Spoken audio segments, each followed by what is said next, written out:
Bonjour à tous et bienvenue dans ce nouvel épisode EDB World. Aujourd'hui, on va parler du nouveau roller coaster d'Europa Park. Allez, c'est parti.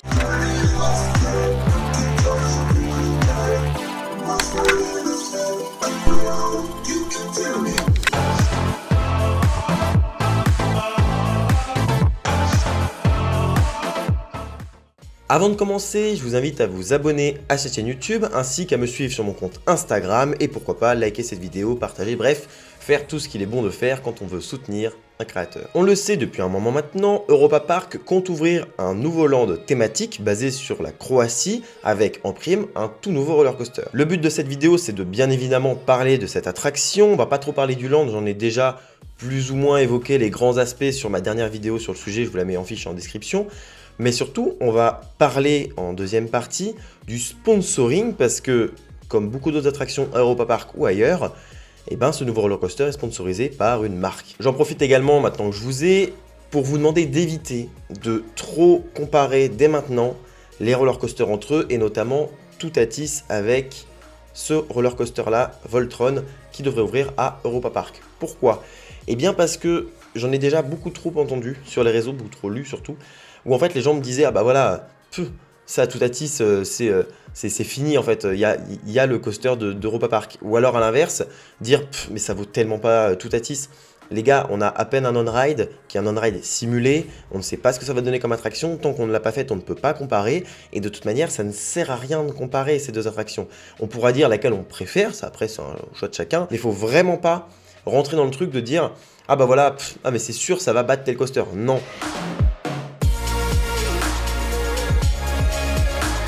Petit rappel des caractéristiques de ce roller coaster, il va faire 1385 mètres de long, 32,5 mètres de haut, atteindra les 90 km/h et comportera pas moins de 7 inversions. 7 inversions, c'est beaucoup. Aujourd'hui, le record il est à 14 dans le monde. Le constructeur, comme je vous l'ai dit, c'est MacRides. Donc en fait, MacRides a été créé par la même famille qui a créé Europa Park. C'est pour ça que je vous dis qu'ils sont très liés. Ce sera le tout premier modèle du genre. Donc en gros, le constructeur sort un tout nouveau modèle qui est le Striker Coaster.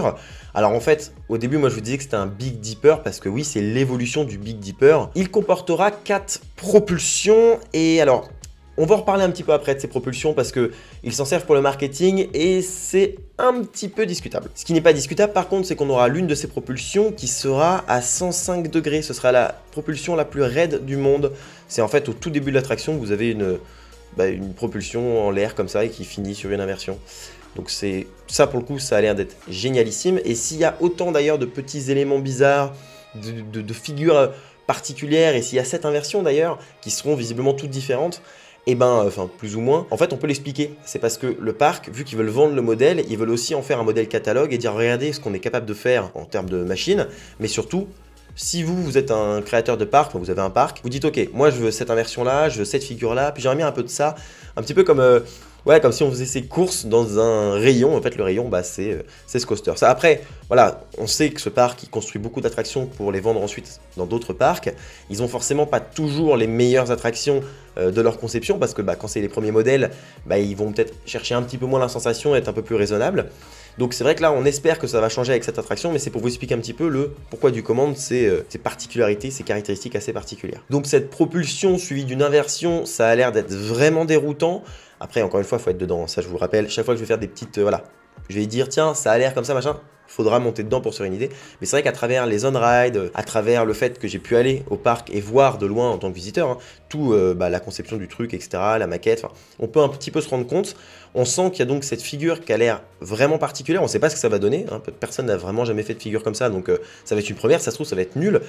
Il y a peu de chance, mais ça se trouve, ça va être juste être en mode waouh, qu'est-ce que c'est que cette dinguerie. Et ok, le cerveau va peut-être être un peu déconcerté, et ça va être trop cool.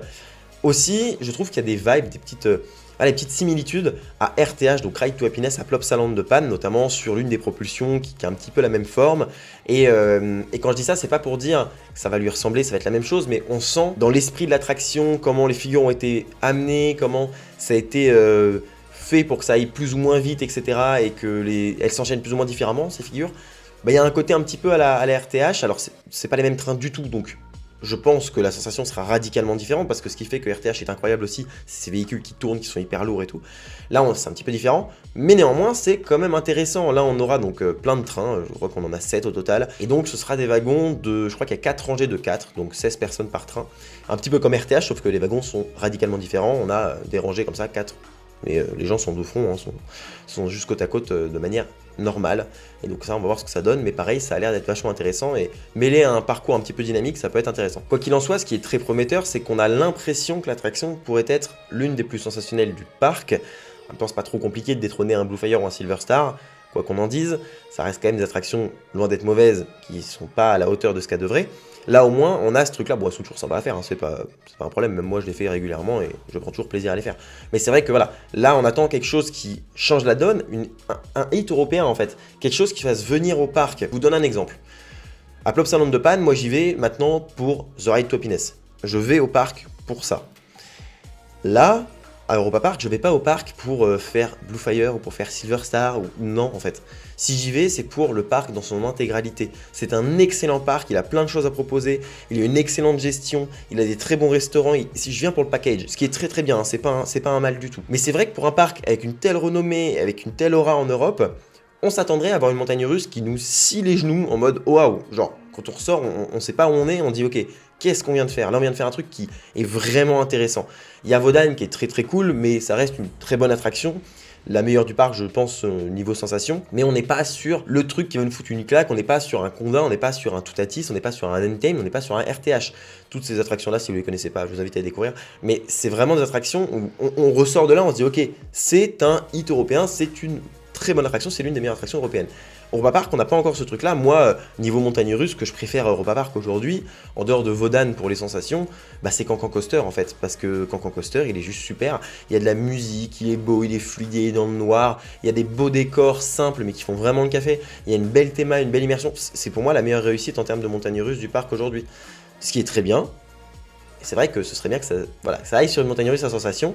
Ce parc-là le mérite largement d'avoir sa montagne russe à sensation qui fasse sensation, j'ai envie de dire. Je vous le répète, il faudra vraiment avoir notre cul posé sur le train, sur le siège, pour savoir qu'est-ce qui se passe dans l'attraction, qu'est-ce que ça va nous faire comme sensation, est-ce que ça va vraiment détrôner les autres, je l'espère. Mais voilà, en tout cas c'est un bon début, sur le papier, ça a l'air d'être une bonne machine, en tout cas qui change de ce qu'on a l'habitude de voir, surtout qui va être super long, l'attraction elle est vraiment interminable, et ça c'est plutôt bien. Toujours dans le même esprit de gestion, de respect du visiteur, de capacité dans le parc, etc.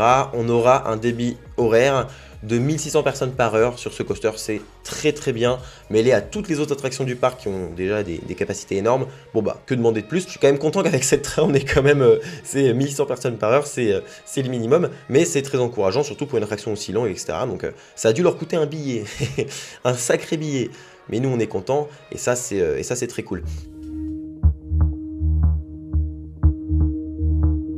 Alors, sur le site internet d'Europa Park, sur la page de Voltron, il nous parle des différents records que détiendra le coaster. Ce sont pas les seuls à jouer sur les records un petit peu tirés par les cheveux, autrement dit, à l'ancienne, quand on faisait une montagne russe, on faisait la plus rapide, la plus haute, c'était un concours un peu inutile, mais on disait voilà, j'ai le roller coaster le plus haut du monde, j'ai machin. À l'époque, c'était ça, les records. Aujourd'hui, on part sur une base un petit peu différente, où en fait on essaye à chaque fois de grappiller des petits records à droite à gauche pour faire du marketing, pour vendre, c'est de bonne guerre. Il y a pas que Europa Park qui fait ça, il y a tout le monde qui fait ça. Le parc Astérix, ça fait ça avec Toutatis. On avait donc le record d'airtime, on avait le roller coaster le plus rapide de France, le plus haut de France. Bon, ça limite, ça reste un record legit. Mais c'est vrai que il y a pas mal de petites choses comme ça. C'est de bonne guerre, c'est du marketing, c'est très bien. Et moi, jusqu'à présent, ça m'amusait beaucoup. Et c'est vrai que, à force de regarder à droite à gauche, je me suis dit, bon, ça commence à plus m'amuser du tout. C'est un bordel. C'est plus ou moins n'importe quoi et presque mensonger au bout d'un moment. Et je vous rappelle, il n'y a pas que Europa Park dans ce cas-là, loin de là. C'est juste que là, c'est le sujet, donc je me permets d'en parler. Car lorsque je prépare une vidéo comme ça, et même en général, je vérifie chaque record. Donc quand c'est le record du coaster en métal, propulsé, inversé de couleur verte qui forme une bite vue du ciel et que je dois les comparer à tous les autres coasters qui existent dans la base de données, j'ai envie de me péter le crâne, d'accord? Parce que ça prend des heures, mais littéralement des heures. Il n'y a pas de système de recherche pour dire « Moi, je veux prendre ce petit truc-là sur un coaster, ce truc-là, et ça en fait le seul et unique qu'il a dans le monde. » Non. Et donc, en fait, chaque coaster est unique quasiment. Il y a des modèles de série, donc on a un modèle qu'on peut acheter sur plan, et puis on remet le même dans plein de parcs. Bluefire en a un parfait exemple, ils en ont vendu, je crois, 9 ou 10 des copies. Mais là, Voltron est comme plein d'autres machines. C'est une machine custom, le parcours est unique au monde de base, parce que c'est un parcours qui a été dessiné pour le parc. Donc forcément, ça va être unique au monde déjà de base. Mais alors, si on commence à chercher des records un peu trop tirés par les cheveux, ça devient vraiment n'importe quoi. On a la propulsion la plus raide du monde. Visiblement, c'est ok. J'ai vérifié. Et je sais qu'il y a eu des concepts d'autres constructeurs qui voulaient faire des inversions propulsées en fait. Mais visiblement, ça n'a pas été fait.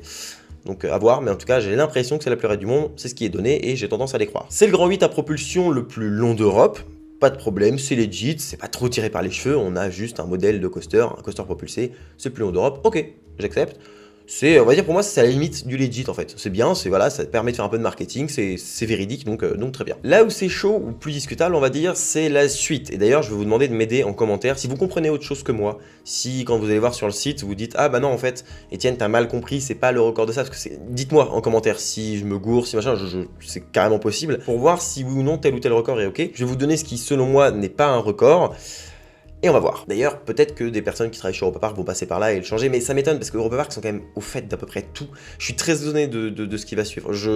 J'espère que c'est moi qui me suis gouré et que j'ai mal compris, ou alors que c'est la traduction qui est pas bonne, parce que moi j'ai le site en français, je sais pas, ça m'étonnerait aussi. On verra si quelqu'un d'Europa Park passe par ici et se dit ah merde, on s'est foiré, qui change un petit peu ça peut être pas mal. Voilà, ça peut être bien pour ma santé mentale, d'accord, parce que je me barre contre la désinformation sur les coasters. Et là, c'est un peu compliqué. On commence doucement. Il est censé avoir le record du monde d'inversion sur roller coaster propulsé. Là, vous voyez, on commence un peu à être tiré par les cheveux quand même. Malheureusement, il ne bat pas le record d'inversion pour un coaster propulsé au monde, mais il l'égale. C'est-à-dire qu'il va détenir le record du monde, mais avec un autre coaster. Un autre coaster qui est là depuis bien longtemps. Il se nomme Helix, se trouve à Liseberg en Suède, et c'est un coaster de chez MacRides. C'est vous qui l'avez construit les gars, vous le savez que vous battez pas le record.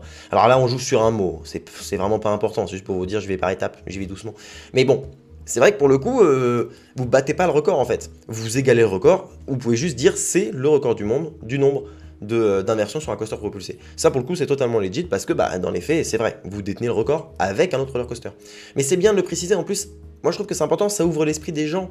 C'est même pas de la concurrence, qu'en plus le parc il est en Suède. Mais mettez-le à la limite, en plus c'est la création c'est un coaster MacRides. Mettez-le, détient le record du monde du nombre d'inversions sur coaster propulsé avec Helix à Liseberg en Suède. Boum, c'est beau, ça fait une entraide entre les parcs, un petit clin d'œil, c'est magnifique. Mettez ça, c'est trop important. Là, on joue sur un mot et vous vous dites, bon, c'est vraiment pas grave. Ouais, mais imaginez, on a un journaliste qui arrive, qui cherche l'info, il tombe là-dessus, il dit, bah voilà, c'est le record du monde. Et du coup, pour les gens qui vont lire l'article derrière, ils vont dire, c'est lui qui détient le plus d'inversions. Et c'est comme ça. Il n'y aura pas d'autre chose. Ce sera ce coaster-là qui aura le plus d'inversions. Et c'est pas bon, parce que c'est pas le seul. Et donc, le problème, c'est que, bon, les journalistes devraient faire des recherches aussi et se bouger un peu le cul pour pas balancer la moindre connerie qu'ils lisent sur un site. Mais voilà, c'est pour dire, c'est important quand même de pas trop tirer la corde. Par contre, il va falloir en profiter de ce record parce que ça va être fugace. La même année ouvre une montagne russe en Chine qui, elle, détiendra 8 inversions sur un coaster propulsé. Aïe. À la boulette. J'espère pour Europa Park qu'ils vont ouvrir juste après, même un jour après, au moins ils auront le record. Eux pour le coup, ils vont battre le record du monde et ils vont pas juste l'égaler. Bon là c'est pas de chance pour le coup. Ils disent aussi, à propos de Voltron sur le site internet d'Europa Park, qu'il aura le record de propulsion en Allemagne. Donc le nombre de propulsions sur un coaster en Allemagne. Visiblement, c'est good, mais ils disent aussi qu'ils détiennent le record d'Europe du nombre de propulsions. Ça, c'est moins good. Alors, je veux pas être relou, mais à ce petit jeu-là, je crois que Toutatis, je suis pas sûr, mais je crois que Toutatis, il a gagné. Il a beaucoup gagné. En effet, sur Toutatis, on a 7 propulsions différentes, 7 moments de propulsion, contre 4 pour Voltron. Et même si on parle de zone de propulsion, parce que oui, on joue vraiment sur les mots, on a le nombre de propulsions, c'est-à-dire qu'un même endroit qui a une zone de propulsion va propulser à plusieurs reprises, notamment sur Voltron, notamment sur Toutatis. Après, on a les zones de propulsion, c'est-à-dire combien il y a de zones de propulsion, d'endroits où il y a des blocs de propulsion magnétiques. Bon ça, à ce petit jeu-là, Toutatis en a 3 et Voltron en a 3. Et pour la petite histoire, Toutatis sur la même zone de propulsion, c'est-à-dire qu'on a une zone, une grande ligne de propulsion, elle est coupée en deux, en fait, il y a une bosse entre les deux où il n'y a pas de propulsion, donc ça en fait 2 zones distinctes. Et on le ressent bien dans le coaster, on est propulsé à 2 reprises, on le sent largement. Donc c'est pour ça qu'on a 7 propulsions différentes, parce qu'on a la première, et ensuite sur le triple launch, en fait on n'a pas 3 launches, mais 6 launches. On arrive, on est propulsé une fois, 2 fois, en arrière une fois, 2 fois, et en avant une fois, 2 fois. Plus celle de base, ça fait 7. Donc c'est pour ça en fait qu'on joue là-dessus. Mais du coup, le nombre de propulsions, Voltron ne l'a pas du tout, mais alors pas du tout quoi. Parce qu'eux, ils ont 3 zones de propulsion, je crois, il n'y en a qu'une seule qui est passée plusieurs fois, et donc ça en fait 4 propulsions en tout et pour tout. D'après ce que j'ai compris sur leur site, c'est pas vrai du coup. Ça ne colle pas avec la réalité. Vous voyez, quand je dis que c'est débile, ces records, c'est pas pour rien, c'est qu'en fait, ça part trop loin au bout d'un moment. Même si moi je suis content de pouvoir dire, voilà, on a tant d'inversions, tant de launch, tant de machin, et c'est bien, et c'est un record, et c'est rare, oui, mais pas trop en jouer, et surtout quand là c'est pas vrai, là ça me pose problème du coup. En fait c'est les dérives qu'amène cette petite course au marketing qui me gêne en fait. Ils disent qu'ils ont le record d'Europe de longueur pour un grand 8 à inversion. Oui, c'est vrai. Helix fait 4 mètres de moins je crois en longueur. Bon très bien, ça passe, c'est legit, c'est un record. Pas beaucoup, mais c'est un record. Mais quand ils disent qu'ils détiennent le record du monde de longueur pour un grand 8 à inversion, c'est-à-dire la même chose que le record d'Europe, mais dans le monde, là non. Là non les gars, pas du tout. Et là par contre, je sais pas comment ça peut passer ça. Autrement dit, il n'y a aucun roller coaster à inversion au monde qui est plus long que Voltron, selon ce qui est dit sur le site. Guys, il existe des coasters plus longs avec des inversions, genre largement. Et ça déjà, non, ça va pas du tout. Je vais n'en citer qu'un seul, Velocicoaster à Universal, il fait 1432 mètres de long, il est en métal, il a des propulsions, il a plusieurs inversions, bref, là on parlait même pas de propulsion et tout, on parlait juste de roller coaster, de grand 8 à inversion. Mais voilà, du coup le record ne tient pas, et c'est pas le seul, il n'y a pas que Velocicoaster. Donc là, je ne comprends pas, mais je ne comprends pas du tout pourquoi ils sont partis sur ce terrain-là. Donc ça, vous vous en doutez, ils ne l'ont pas. Je me suis demandé s'ils voulaient pas mettre, on a le roller coaster à cette inversion le plus long du monde. Alors déjà, si c'est ça qu'ils voulaient dire, c'est pas du tout expliqué comme ça sur le site, donc c'est trompeur. Mais surtout, c'est complètement débile, hein. Ça, c'est le genre de record, faut même pas en tenir compte une seule seconde parce que clairement, ça veut plus rien dire. Quand moi, je reprends les articles de presse qui font de la merde, qui disent des conneries et tout machin, quand je vois des sites comme Europa Park, qui sont des... Enfin, Europa Park quoi les mecs, c'est... Mettre des erreurs comme ça me fait vraiment chier parce que je me dis, ok, moi je m'embête à essayer de reprendre les articles et tout machin, j'en ai déjà repris pour le compte d'Europa Park où il y avait des trucs qui étaient pas ouf qu'ils avaient fait, les journalistes, à propos d'Europa Park, qui disaient des conneries, machin et tout, moi je l'ai rectifié parce que j'ai envoyé des mails, des machins, j'ai envoyé des trucs aux gens d'Europa Park pour dire attention, il y en a qui ont utilisé une image de tel truc de votre attraction pour dire telle chose, c'est pas bon et tout. Quand je vois que je me faisais chier à ça et que maintenant, si un journaliste qui passe sur le site d'Europa Park et qui voit ça et qui dit ouais c'est bon, en fait le travail il est foutu en l'air, moi j'en ai trop marre. Donc ça peut paraître pas important mais ça l'est en fait, parce que non, moi j'en ai juste marre. C'est du marketing, pas de souci. Je comprends totalement l'idée de vouloir jouer sur les records et tout, c'est très bien, faut vendre des coasters, il n'y a pas de problème. Et je suis le premier là-dedans, et il faut que la passion elle évolue, mais il faut pas faire ça n'importe comment, il faut rectifier 2-3 trucs pour être vraiment dans les clous. Là, au sens strict du terme, on est sur de la publicité mensongère, on n'a pas le droit de dire d'une attraction qui est un produit d'appel dans un parc, qu'il y a des erreurs, des trucs comme ça. Personne va reprendre ce truc-là. Personne va se dire, je vais pas appeler, je sais plus combien de consommateurs là, je sais plus c'est quoi le site de consommateurs, bref, on s'en fout. Je vais pas les appeler et leur dire il y a de la publicité mensongère, mais techniquement, c'en est en fait. Ça pourrait en être, on s'en fout, personne ne reprendra jamais ça. Mais les parcs trichent un petit peu sur certains trucs. Et je vous dis tout de suite, Europa Park ne sont pas les seuls. Là, ça me fait chier parce qu'Europa Park, c'est un parc que j'estime énormément, qui a un sérieux qui n'est vraiment pas à démontrer, et donc de voir ça, là, ça me saoule un petit peu. Mais c'est vraiment pas contre eux du tout, moi je n'ai pas de problème avec eux, bien au contraire. Et voilà, mais c'est juste que, qui montre l'exemple. C'est un parc, il faut qu'il montre l'exemple, c'est l'un des parcs les plus importants en Europe, donc il faut qu'il montre l'exemple. Et ça, faut le rectifier, c'est important. Là, en fait, c'est juste que Europa Park, comme tous les autres parcs, est rentré dans un cercle vicieux de marketing. Ils ont une montagne russe, faut la vendre. Et dire aux gens, notre montagne russe, ouais, fait un peu plus d'une trentaine de mètres, mais oui, c'est moins que Silver Star, mais comprenez qu'elle est mieux parce que... Va expliquer ça aux gens. Moi, quand des fois, je dis aux gens, cette montagne russe-là, elle est mieux que Silver Star, ils me disent, mais n'importe quoi, Silver Star, elle est plus haute, elle est plus longue. Non, on s'en tape, en fait, c'est pas le but. Une montagne russe avec une longueur, des hauteurs, on s'en tape, c'est pas ça. C'est juste que maintenant, les montagnes russes, c'est du millimètre et c'est de la sensation parfaite. Et là-dessus, ils le savent très bien, Europa Park, et c'est pour ça qu'ils tombent dans ce truc-là. C'est parce qu'en fait, ils peuvent pas vendre leur machine comme ils le veulent. Parce qu'aujourd'hui, la culture park, elle est dans un espèce d'entre-deux un peu dégueulasse, on commence à avoir une culture park qui monte, mais du coup, à côté de ça, on a une méconnaissance certaine du sujet, et du coup, pour vendre, faut aller aux bases, faut retourner dans le truc simple. Le parc Astérix avait très bien fait ça avec les airtime. Ils en ont parlé dans tous les médias et tout. Et aujourd'hui, un airtime dans un roller coaster, bah, c'est beaucoup plus visuel pour les gens qu'avant. Les gens s'en rendent compte. Et ça, c'est trop bien. Et le parc Astérix, ça fait un travail de fou. Et je préfère dans ce sens-là que le parc veuille faire comprendre quelque chose et ramène en fait la passion chez les gens. Plutôt que de dire, bon, les gens ils y comprennent rien, on va mettre des records à la con dans tous les sens et ça ira très bien. Non, voilà, c'est un petit peu le souci. Mais juste Europa Park, comme tous les autres, c'est en train de rentrer dans un cercle vicieux et là, il faut que ça change. Il faut qu'Europa Park soit vecteur de ça. Mais je pense qu'ils vont très bien réussir quand ils vont faire le marketing. Ils vont inviter des gens, ils vont dire qu'est-ce que vous ressentez, qu'est-ce que machin. Les gens vont dire, mais voilà, elle est comme ci, elle est comme ça, il y a des trucs comme. Et en fait, là, les gens auront un truc à se mettre sous la dent. Mais pour l'instant, je pense qu'ils en ont pas, donc ils jouent un peu là-dessus. Les parcs qui veulent battre des records, bah battez des records. Faites la montagne russe la plus haute, la plus rapide. Faites-le vraiment. Alors, bon. Là, il y en a un qui est en train de se construire, les gars. Il sera indétrônable, je pense, pendant au moins 50 ans. Au bas mot, 50 ans, et je pense même ad vitam aeternam. Je pense que c'est fini. Le prochain coaster, on en reparlera un jour. Sur la chaîne, on a déjà un petit peu parlé. Quand il va sortir, ce coaster-ci, il sort un jour. S'il arrive à tourner, il sera imbattable. Bref, on s'en fout. C'est une petite digression. Mais quoi qu'il en soit, s'ils veulent se battre, battez-vous sur des vrais records. Et sinon, éduquez les gens et apprenez-leur que des records sur des montagnes russes, ça ne vaut que dalle. Le problème, c'est quand on est Europa Park, qu'on a beaucoup fait de la com sur Silver Star, qui était le plus haut d'Europe, machin et tout. Bon bah là, on se retrouve à dire, oula, putain, comment on explique aux gens que c'est pas ça ouais, comment on leur dit véritablement que une montagne russe aujourd'hui, c'est millimétré, il y a des airtime, il y a des machins, il y a des sensations. Ce qui fait la sensation, c'est pas juste la hauteur, pas juste la chute, pas juste le...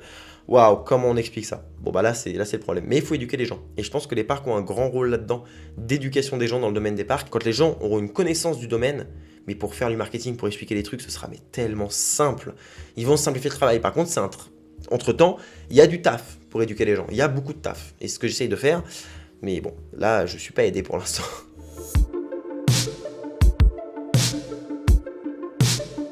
Bon, on va partir sur un truc un peu plus calme, un peu plus tranquille. Parlons un petit peu de sponsoring. Il y a beaucoup de parcs d'attractions qui décident de faire sponsoriser ces montagnes russes. On sait qu'Europa Park le fait beaucoup. En fait, il faut comprendre que quand ils ouvrent une montagne russe et qu'ils font sponsoriser la montagne russe, la marque qui sponsorise, elle est quasiment dans le nom de l'attraction et on le voit dans les files d'attente, des trucs comme ça.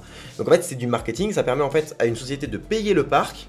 J'imagine, je ne connais pas les contrats, mais je pense que voilà, la société paye le parc et comme ça fait de la résonance, ça fait de la pub en fait à cette société. Moi, je trouve ça pas mauvais sur le principe. Moi, ça me dérange pas. Quand c'est bien fait, et même, j'ai envie de dire, si le parc a envie de le faire, même si je trouve ça nul, je me dis, c'est pas grave, le parc l'a fait, c'est un choix et j'accepte. Europa Park le faisait notamment pour Blue Fire. Blue Fire, ça veut dire flamme bleue. Flamme bleue, c'est des flammes de gaz. Et ils ont été sponsorisés, donc c'est pour ça qu'ils ont trouvé le nom. Ils ont été sponsorisés par, donc c'était, au début, c'était pas Nord Stream, c'était Gazprom, une société qui exploitait Nord Stream, qui est un gazoduc, un truc qui transporte du gaz. Bon, guerre en Ukraine, au revoir, plus de gaz. Donc voilà, le parc a dit, oula, waouh, quel bourbier on s'est mis. On se casse, on dégage ça et ça va très bien. Et je pense que ça les arrangeait bien et c'est pas plus mal comme ça. Néanmoins, moi honnêtement, je suis un peu déçu de Blue Fire parce que, voilà, pour moi là, c'est le côté, il y a trop de sponsoring. Ils auraient dû mieux jouer avec. Parce que du coup, il y a un côté, voilà, on s'est fait sponsoriser, donc bon, on a pris l'attraction entière sur la sponsor. Là où je trouve que, à l'inverse, avec Voltron, ils sont ultra intelligents, c'est que Voltron, c'est pas juste Voltron le nom, c'est Voltron Nevara. Et Nevara, c'est un modèle de voiture du constructeur Rimac. Le constructeur Rimac, alors ils ont travaillé avec plein de grosses sociétés, ils sont très connus, et en fait ils font des voitures de sport électriques grossièrement et plein d'autres choses, mais c'est une société croate, et on est dans un land croate, dans une attraction sur Tesla, sur le mec, Nikola Tesla, et donc sur l'électricité. Être sponsorisé par une marque de voiture sur l'électricité, une marque croate, pour un land croate, moi là, ça match totalement et c'est très bien. Puis en plus, c'est une marque ultra classe. Ils ont fait un lancement en grande pompe en Croatie. J'ai suivi ça de loin. Je te dis, c'est propre, c'est très très propre. Et j'aime beaucoup l'idée. Donc là, moi, c'est sponsorisé, mais je trouve ça très bien en fait. Et avoir l'intégration en réel dans la théma, dans les choses comme ça. Mais je trouve que c'est trop bien et j'adore. Pour les éléments qu'on a pour l'instant, c'est très très bien. Alors après, il y a des gens qui ont mal compris le truc sur TikTok, mais TikTok, des fois, c'est chaud. Sur TikTok, j'ai vu des gens qui m'ont dit. L'attraction, elle va forcément envoyer du lourd parce que c'est Rimac qui l'a construit. Et là, j'ai fait Waouh. Vous voyez quand je dis qu'il faut éduquer les gens ou pas? On en est là aujourd'hui. Là au moins l'avantage c'est qu'on a voilà, une sponsor, pour revenir dessus, on a une sponsor qui est vraiment propre, qui est vraiment belle, et moi je trouve ça génial, ce type de sponsor, c'est du très bien. On voit un petit peu la différence avec voilà, Gazprom et Blue Fire, qui était pour moi un petit peu moins bien amené. Au moins là on a un côté, boum, c'est mieux amené. Après, bon, bah, Blue Fire, ça reste techniquement bien intégré, une flamme bleue, bon, ok. Mais c'est vrai que voilà, je trouve que on sentait trop la sponsor et pas assez la volonté d'intégrer la sponsor. C'était plus, l'attraction était une sponsor. Là, l'avantage, c'est que j'ai l'impression qu'on aurait un côté plus, voilà, plus. C'est une symbiose entre un roller coaster et une société de conception de voitures. Donc je trouve ça très bien. Et ce sont pas les seuls, on avait, je crois, donc c'était à Disney, il y avait même encore aujourd'hui, je pense qu'il y a des sponsors, mais il y avait un milliard de sponsors quand on était avant, je crois que c'était Kodak, il y avait des trucs genre au tout début de certains films, certaines projections, il y avait des sponsorisations, des trucs comme ça. Ça fait de la pub, c'est le nerf de la guerre.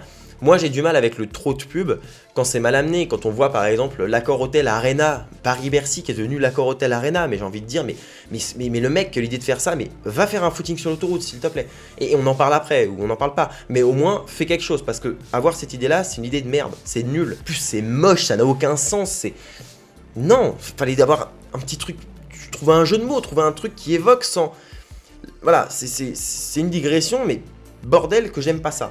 Là au moins je trouve qu'on a un peu mieux, tu vois. Blue Fire, par exemple, Blue Fire, le nom Blue Fire c'est pas Gazprom Coaster. On a un truc mieux. Voltron Nevara, je trouve ça propre. On a Voltron qui était la base. Nevara, c'est joli. C'est pas le nom de la société mais le nom d'un modèle, donc c'est pas trop, voilà, ça, moi je vois Nevara, je vais pas comprendre Rimac direct. L'avantage c'est qu'il y a un lien, il y a un petit truc. On a vu le Futuroscope avec Isuzu qui est une marque de voiture je crois. Et en fait bah, ils l'ont super bien fait, ils l'ont bien intégré dans Chasseur Tornade, donc pareil, rien à dire. Et ça c'est des intégrations, je trouve ça vraiment très propre. On voit l'évolution, on voit que Europa Park a besoin de ses sponsors, c'est important je pense dans leur économie, et pas de soucis. Et même si certains me diront non mais ils ont plein d'argent, ils ont pas besoin. C'est pas une question de ça, les mecs, ils ont ouvert un parc aquatique énorme, ils ont des hôtels de fou, à faire tourner un parc comme ça coûte une blinde. Oui, ça rapporte de l'argent, c'est le but. Rimax, c'est une marque classe, et j'aime bien. Ça va un petit peu avec ce que la famille Mack qui dirige la société, qui dirige Europa Park. Ils ont ce côté un peu classe, un petit peu, je dirais, presque pompeux, mais c'est même pas une critique, hein, loin de là. Il y a un côté vraiment classe, ils ont une prestance, une posture. Ils sont toujours très proches du parc et tout, j'aime bien ce mélange et je trouve que ça colle bien avec une marque de voiture un peu classe, croate et tout, j'aime bien, c'est voilà, petit échange comme ça, j'aime beaucoup, donc je trouve ça très bien et voilà. J'ai hâte de voir ce que ça va donner avec ce petit sponsoring, je ne demande pas à ce que tous les parcs fassent ça me saoulerait, mais que voilà, il y a un petit peu de tout, c'est comme tout, il faut pas qu'il y ait trop d'un ou trop de l'autre, il faut qu'il y ait un mélange de tout. Bref, voilà, c'était un petit truc sur les sponsoring, je sais pas ce que vous en pensez, si vous aimez bien ce principe-là, si vous ne l'aimez pas, si vous trouvez que c'est bien fait, mal fait, dites-moi ce que vous pensez par exemple, de Blue Fire et de Voltron par rapport à ça, ça peut être intéressant, tout se passe en commentaire, n'hésitez pas à lâcher un petit like et tout, ce serait super gentil pour soutenir le travail. Je vous remercie d'avoir suivi cette vidéo jusqu'au bout, je vous dis à bientôt pour un prochain épisode, soit en EDB World, soit une vidéo dans un parc. D'ici là, soyez enthousiastes, salut.